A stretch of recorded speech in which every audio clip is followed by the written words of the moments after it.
Normal delivery విషయానికి వస్తే once pregnancy confirm అయిన దగ్గర నుంచే మనము ఆ ప్లానింగ్ అనేది ఉండాలంటారా? ఖచ్చితంగా. ఎందుకంటే ప్రెగ్నెన్సీ ప్లాన్ చేసుకున్నప్పటి నుంచి మనకి 8 మంత్సే ఉంటుంది. అవును. ఓకే. ఏదైనా అలవాటు అవ్వాలి అని అంటే అంత టైం పడుతుంది. లేకపోతే దేవుడు అనేవాడు ఓవర్ నైట్ ఇచ్చేయచ్చుగా పిల్లల్ని. అవును, అంతేగా. ఇప్పుడు 9 మంత్స్ జరిగే గ్రోత్ ఓవర్ నైట్గా కూడా ఇచ్చేయచ్చుగా, ఏముంది అందులో. అంతే. సో అన్ని మంత్స్ ఎందుకు ఇస్తాడు అని అంటే ఒక మనిషి మారడానికి, ఒక బేబీ గ్రో అవ్వడానికి, ఒక మదర్ ఫిజికల్గా మెంటల్గా సెట్ అవ్వడానికి, ఒక ఫ్యామిలీలో ఇది ఇమడడానికి, ఒక ఫాదర్ కింద రెడీ అవ్వడానికి, ఆ జర్నీ అనేది లేకపోతే వేస్ట్. అవును. ఆ జర్నీలో ఎన్నో రకాల అనుభూతులు, ఎన్నో రకాల మంచి చెడులు ఉంటాయి. అవును. ప్రెగ్నెన్సీలో వైఫ్ని ఎలా చూసుకుంటే వైఫ్ జీవితాంతం గుర్తుపెట్టుకుంటుంది. డెలివరీలో నువ్వు వైఫ్కి ఎంత మంచి సపోర్ట్ ఇస్తే నిన్ను జీవితాంతం గుర్తుపెట్టుకుంటుంది. డెలివరీ అయిన తర్వాత వైఫ్కి ఎంత సపోర్ట్ ఇస్తే as a person emotional binding అనేది ఉంటుంది. సో అవన్నీ కూడా మనకి లైఫ్ లాంగ్ ఉండే మెమరీస్. దాన్ని కలిసి చేస్తే ఆ బాండింగ్ అనేది ఫర్దర్గా డెవలప్ అవుతుంది. అవును. సో విడివిడిగా చేస్తే నాకు సంబంధించింది కాదు నీకు సంబంధించిందంటే అది ఎక్కువ రోజులు నిలబడదు. ఖచ్చితంగా రెస్పాన్సిబిలిటీ అనేది ఇద్దరిపైన ఉండాలి. ఖచ్చితంగా. కానీ అబ్బాయిలు చాలా మంది అంత సపోర్ట్గా ఉండరు కదమ్మా. చాలా వరకు ఈ జనరేషన్ ఉంటున్నారు. ఎందుకంటే నేను చూస్తున్నాను కదా, వాళ్ళు చెకప్స్కి వస్తారు, యోగా క్లాసెస్కి వస్తారు, ఈవెంట్స్కి వస్తారు, ట్రైన్ అవుతారు, డెలివరీ టైంలో లేబర్ సపోర్ట్ వస్తారు, నొప్పి ఉన్నప్పుడు కొంచెం మసాజెస్కి హెల్ప్ చేస్తారు, డెలివరీ అయిన తర్వాత బేబీ కేర్కి కూడా హెల్ప్ చేస్తున్నారు, మదర్ రెస్ట్ తీసుకునేలాగా వాళ్ళు కూడా వర్క్ చేసుకుంటూ హెల్ప్ చేస్తున్నారు. సో అలా మార్పు అనేది రావాలి. ఎందుకంటే ఇప్పుడు ఆడవాళ్ళు మగవాళ్ళు ఇద్దరు వర్క్ చేస్తున్నారు కాబట్టి ఇద్దరు ఇంటి పని చేసుకోవాలి, ఇద్దరు పిల్లల బాధ్యత తీసుకోవాలి. సో ఇప్పుడు జనరేషన్ ఖచ్చితంగా చేంజ్ అవుతున్నారు, అందులో డౌట్ లేదు. వాళ్ళ ఇంట్లో వాళ్ళ మదర్ ఏం చెప్పినా నీకెందుకురా ఈ పని అని చెప్పినా కూడా వాళ్ళ మదర్ది వింటూ సరే అమ్మా అని అంటూ మళ్ళీ భార్య దగ్గరకు వచ్చి సపోర్ట్ అనేది ఇస్తున్నారు. బికాస్ అటు నో అని చెప్పరు, ఇటు నో అని చెప్పరు. వాళ్ళు లౌక్యంగా ఉండాలంటే ఇద్దరికి నో చెప్పొద్దు, ఇద్దరు చెప్పింది ఫాలో అవ్వాలి, తనకు నచ్చింది తను చెయ్యాలి. తన బాధ్యత పిల్లల వైపు ఈక్వల్గా ఉంది కాబట్టి తను బిడ్డలని ఖచ్చితంగా చూసుకోవాల్సిందే, ఇంటి పని కూడా ఖచ్చితంగా చేయాల్సిందే. ఓకే మ్యామ్, నార్మల్ డెలివరీ అవ్వాలి అని అంటే కొంతమందికి పెయిన్స్ వాటంతట అవే రావు, ఇంజెక్షన్స్ ద్వారా పెయిన్స్ వస్తూ ఉంటాయి. అంటే అలా వచ్చిన వాళ్ళకు కూడా నార్మల్ డెలివరీ అయ్యే అవకాశాలు ఉంటాయా మ్యామ్? నార్మల్ డెలివరీకి కావాల్సింది ఏంటంటే ఒక కరెక్ట్ బేబీ, మంచి పెల్విస్, మంచిగా ఓపెన్ అయ్యే సర్విక్స్. ఓకే. ఇప్పుడున్న టెక్నాలజీలో పెయిన్స్ ఏముంది, బోలెడు మెడిసిన్స్ ఉన్నాయి. అవును. ఓకే.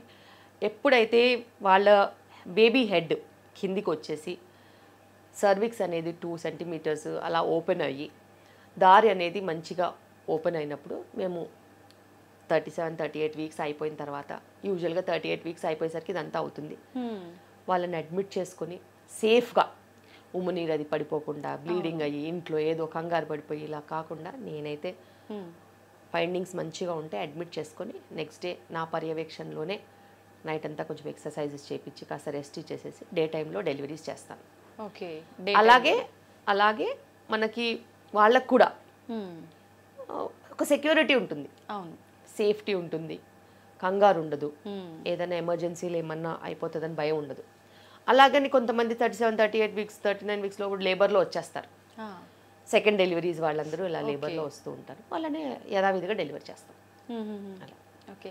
చాలామంది పెద్దవాళ్ళు కూడా చెప్తుంటారు వెంటనే పెయిన్స్ రాగానే హాస్పిటల్కి వెళ్తే నార్మల్ డెలివరీస్ చాలా తక్కువగా చేస్తుంటారు, పెయిన్స్ ఎక్కువ వచ్చిన తర్వాత వెళ్దాము అని చెప్పి, దాని గురించి ఏం చెప్తారు? బేసిక్గా మీరు చూస్ చేసుకునే డాక్టర్ నార్మల్ డెలివరీస్ చేస్తుందా లేదా చాలా ఈజీ కనుక్కోవడం. నార్మల్ డెలివరీస్ చేసే వాళ్ళ దగ్గరికి వెళ్తే వాళ్ళు చేస్తారు. ఓకే. అండ్ ఎప్పుడైనా కూడా డెలివరీస్ అనేది ఒక వ్యవస్థలో వచ్చే మనుషులను బట్టి జరిగే పరిణామాలు ఉంటాయి. మనుషులు కరెక్ట్గా లేరనుకో ఆ వ్యవస్థలో నార్మల్ అయ్యేవి కూడా అవ్వవు. ఓకే. మనుషులు కరెక్ట్గా వచ్చారనుకో వ్యవస్థలో అలాగే డెలివరీ రేట్ మేనేజ్ అవుతుంది. సో అంతమందిలో ఒక్కరు భయపడినా చాలు, ఆ భయపడిన వాళ్ళ డ్యూటీలో అన్ని సెక్షన్స్ అవ్వడానికి. సో అలా కాకుండా ఒకరికి మీరు బాధ్యత ఇచ్చారనుకో వాళ్ళే మీకు పర్యవేక్షిస్తారు. మీకు నార్మల్ డెలివరీ అయ్యేలాగా యాంటీనేటల్ కేర్ ఉంటుంది, డెలివరీ అప్పుడు కేర్ ఉంటుంది, మీ బాధ్యత కింద పోస్ట్ డెలివరీ కూడా కేర్ ఉంటుంది. సో మీరు చూస్ చేసుకోవాలి, ఎందుకంటే అది దాచలేము అసలు. ఇప్పుడు మీరు చెకప్స్కి వెళ్ళారు, ఒక దగ్గర కూర్చున్నారు, 4-5 వచ్చారు, మీకేం డెలివరీ అయింది, మీకేం డెలివరీ అయింది, మీకేం డెలివరీ అయింది చెప్తారు కదా. అవునవును. అందుకే మేము ఇక్కడ ఏం చేసాము, యోగా క్లాసెస్ ఉంటాయి ప్రతి ఆదివారం పొద్దున. ఓకే. మీరందరూ యోగా క్లాసెస్కి రావచ్చు ఫ్రీ. ఒక వారం యోగా ఉంటుంది, ఒక వారం జుంబా ఉంటుంది, ఒక వారం మ్యూజిక్ థెరపీ, అట్లా ఏవో అన్నీ నడుస్తూ ఉంటాయి. ఓకే.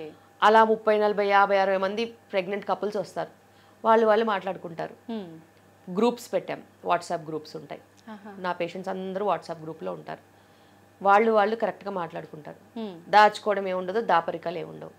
ఎవరు డెలివరీ అయితే వాళ్ళు స్టోరీ పెడతారు, ఎవరు డెలివరీ ఎలా అయిందో వాళ్ళు పెడతారు. వాళ్ళందరూ గ్రూప్గా ఉంటారు కాబట్టి వాళ్ళు మాట్లాడుకుంటారు. వాళ్ళ ముందు వీళ్ళు నార్మల్ డెలివరీ అయితే వీళ్ళకి కూడా మేము అవుతామని ధైర్యం ఉంటుంది. సో అలా ఒకవేళ సెక్షన్ అవుతే ఎందుకేందో తెలిసిపోద్ది కదా, తెలుస్తుంది రీజన్. ఇది ఒక రీజన్ వల్ల అయింది, నాకు ఆ రీజన్ లేదు.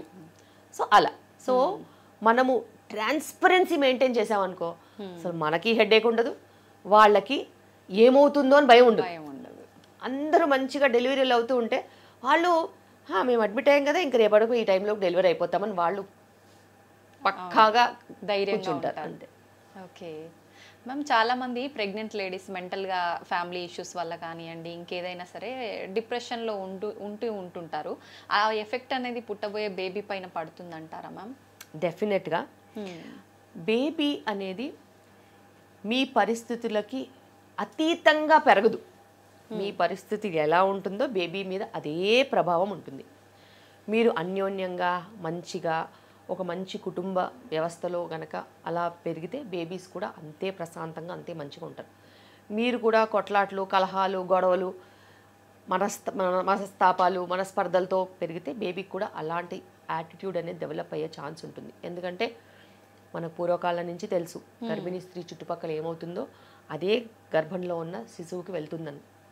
అందుకే మంచి చూడాలి, మంచి వినాలి, మంచి మాట్లాడాలి, మంచి ఆలోచించాలి, మంచి చదవాలి, మంచి రాయాలి. ఈ మంచి అనేది చాలా ఇంపార్టెంట్. ఓకే. ఇప్పుడు ఏమవుతుందంటే హస్బెండ్ వైఫ్ని ఒక జత కింద కలిసి ఉండనివ్వట్లేదు. ఒక పక్క తల్లిగారు రమ్మంటారు, ఒక పక్క కష్టపడి పని చేయకని చెప్తారు, ఒక పక్క అత్తగారు వాళ్ళేమో ఇప్పుడే ఎందుకు పని చేయండి అని చెప్తారు. దాంట్లో మొగుడు పిల్లలు కొట్టుకుంటూ ఉంటారు. ఇది ఎంత కరెక్ట్ కాదు అసలు. వ్యవస్థ అనేది ఏంటి, ప్రెగ్నెన్సీ, ఇద్దరూ ప్రెగ్నెంట్, ఆమె ఒక్కతే ప్రెగ్నెంట్ కాదు, ఇద్దరూ ప్రెగ్నెంట్, ఇద్దరికి బాధ్యతలు రావాలి. వాళ్ళు కలిసి ఉంటారు, కలిసి మెలిసి ముందుకెళ్తారు, కలిసి ప్రెగ్నెన్సీని చూసుకుంటారు, బేబీని కూడా కలిసే చూసుకుంటారు. మీరు మధ్యలో వెళ్ళి వాళ్ళకి కలహాలు తీసుకురావద్దు. అలా ఎంతోమంది వాళ్ళ మదర్ రమ్మంటుంది, వీళ్ళ మదర్ వద్దంటుంది. అసలు మదర్లు ఎవరు, వీళ్ళే పేరెంట్స్ అవ్వబోతున్నారు. ఇండివిజువల్గా వీళ్ళకి డిసిషన్ మేకింగ్ ఉండాలి. సో అలా ఒక మనస్తర్పలు వచ్చిన తర్వాత ఒకసారి గొడవలు అయిన తర్వాత మళ్ళీ అదే టాపిక్ డిస్కషన్ అవుతూ ఉంటుంది రిపీటెడ్గా. అదేమన్నా ఒక 1 వీక్ అయితే ఆగడానికి లేదు, 8 మంత్స్ ఉంది. 8 మంత్స్లో ఎన్ని డిస్కషన్స్ అవుతాయి ఇలాంటివి. సో కలహాలు రాకుండా ఉండాలంటే మూడో వ్యక్తిని రిలేషన్షిప్లోకి తీసుకురావద్దు. మీరిద్దరూ డిసైడ్ చేసుకొని మీకు ఏది బెస్టో మీరు అది చెయ్యాలి. ప్రెగ్నెన్సీని ఒక మంచి అనుభూతి కింద ఇద్దరు టుగెదర్ గనక ముందుకు వెళ్ళినట్టు అయితే ఇద్దరికి మంచి మంచి మెమరీస్ ఉంటాయి. కలిసి హెల్ప్ చేసుకుంటే రెడీ అయ్యి ఫొటోస్ దిగొచ్చు, కలిసి వాకింగ్కి వెళ్ళొచ్చు, వంట చేసుకోవచ్చు, ఒకరికొకరు ఫుడ్ తినిపించుకోవచ్చు, బేబీతో మాట్లాడవచ్చు, బేబీకి ఒక బుక్ రాయొచ్చు. ఇలా చెప్పుకుంటూ పోతే 1,00,000 ఉన్నాయి. ఇవన్నీ పక్కన పెట్టి నాకు శ్రీమంతం ఎప్పుడు చేస్తారు, ఎక్కడ చేస్తారు, ఎంతమందిని పిలుస్తారు, వాళ్ళు తెచ్చుకునే కోల్డ్ కాఫీ వరతో ఈమె సిక్ అవుతుంది. సో అన్వాంటెడ్ మెటీరియల్ చాలా నడుస్తుంది. అవును. సో నాకు తెలిసి శ్రీమంతం చేసుకుందామని కిలోమీటర్లు ప్రయాణం చేసి బిడ్డను కోల్పోయిన వాళ్ళు కూడా ఉన్నారు. నేనైతే అసలు అలౌ చేయను. శ్రీమంతానికి 5 చాలు, హైదరాబాద్లో చేసుకోండి అంతే. మీకు ఏదన్నా మెమరీలా చేసుకోవాలనుకుంటే ఆమె టయర్డ్ అవ్వకుండా 2 అవర్స్లో ఏదన్నా ప్రోగ్రామ్ చేసుకోండి తప్పితే దానికోసం ప్రయాణం చేసి అక్కడికి వెళ్ళి వాళ్ళు చేసినవన్నీ తిని షుగర్ పెంచుకుని 4 కిలోలు పెరిగి డయాబెటిక్ కింద వెనక్కి వస్తున్నారు. ఎవరి బాధ్యత? మీకే ఇబ్బందులు. అప్పుడు వాళ్ళకే ఇబ్బంది. నేను చెప్తాను, వాళ్ళకి ముందు కనిపించదు ఫ్యూచర్, వెళ్ళొచ్చాక బాధపడతారు. అవునవును. సో ఇలాగే ప్రయాణాలు చేసి నార్త్ ఇండియన్స్ కూడా హైదరాబాద్లో ఉంటారు కాబట్టి రాజస్థాన్ అని, మధ్యప్రదేశ్ అని, కోల్కతా అని వెళ్ళిన వాళ్ళు ఎంతోమందిని బిడ్డను పోగొట్టుకుని అక్కడి నుంచి ఫోన్ కాల్ చేసి నాకు పెయిన్ వస్తుంది ఏం చేయాలి డాక్టర్ అంటే, మీరు ప్రయాణం ఎందుకు చేశారు అని అంటే ఎమర్జెన్సీ ఉండి రావాల్సి వచ్చిందన్న. ఒక ప్రెగ్నెంట్ ఉమెన్కి ఎమర్జెన్సీ అంటూ ఏం ఉండదు. ప్రెగ్నెన్సీయే ఎమర్జెన్సీ. ఇంకా వేరే ఎవరన్నా ప్రయాణం చేయొచ్చు కానీ ప్రెగ్నెంట్ ఉమెన్ నేను అలౌ చేయను. ఎందుకంటే నేను అలాంటి ఎక్స్పీరియన్సెస్ చూశాను కాబట్టి. ఒకప్పట్లాగా సర్విక్స్లు స్ట్రాంగ్గా లేవు, అంత కల్తీ ఫుడ్, అంత స్ట్రాంగ్గా బాడీస్ లేనప్పుడు మనం వాటికి అన్నెసెసరీ ఛాలెంజెస్ ఇవ్వద్దు.